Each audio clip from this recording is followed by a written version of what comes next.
Hello বন্ধুরা, দেখো মাছের ডিম দিয়ে বড়া বানাবো। তার জন্য মসুরির ডাল ভিজিয়ে বেটে নিয়েছি, আর এর ভিতরে কাঁচা লঙ্কা আর আদা দিয়ে বেটে নিয়েছি। তো চলো,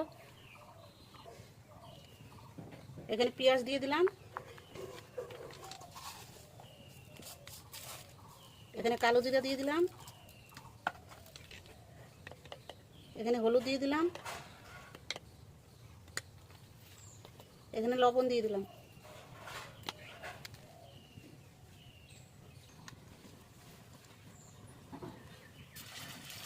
এরকম করে বড়াগুলো দিয়ে দেবো করে।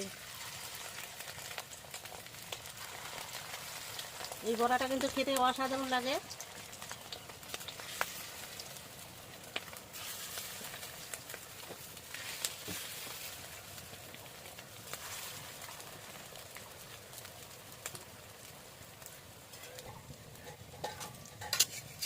বড়াটা এইভাবে উল্টিয়ে দেবো।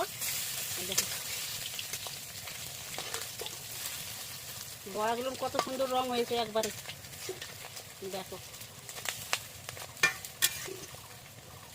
বড়াগুলো কিন্তু খুব সুন্দর হয়েছে, রঙগুলো, কালারটা খুব সুন্দর এসছে।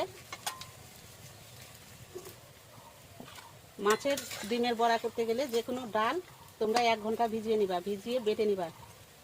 তার ভিতরে কাঁচা লঙ্কা, আদা, যা যেরকম ইচ্ছা দিবা। আমি কাঁচা লঙ্কা আর আদা দিয়ে বেটে নিয়েছি। ডালটা বেটে নিয়ে তার ভিতরে কালো জিরা, পেঁয়াজ, লবণ, হলুদ দিয়ে মাখিয়ে নিয়েছি মাছের ডিম দিয়ে আর ডাল বাটাটা দিয়ে তারপরে দেখো করে তেল দিয়ে দিলাম। হয়ে গেল মাছের ডিমের বড়া। খেতে কিন্তু অসাধারণ লাগে। তোমরা একদিন হলেও বানিয়ে খেয়ে আমাকে কমেন্ট করে জানাবা যে মাছের ডিমের বড়া কেমন হয়েছে ডাল দিয়ে। হয়ে গেল মাছের ডিমের বড়া। দেখো কত সুন্দর লাগছে খেতে। তোমরা বানিয়ে খেয়ে একবার কমেন্ট করবে আমাকে।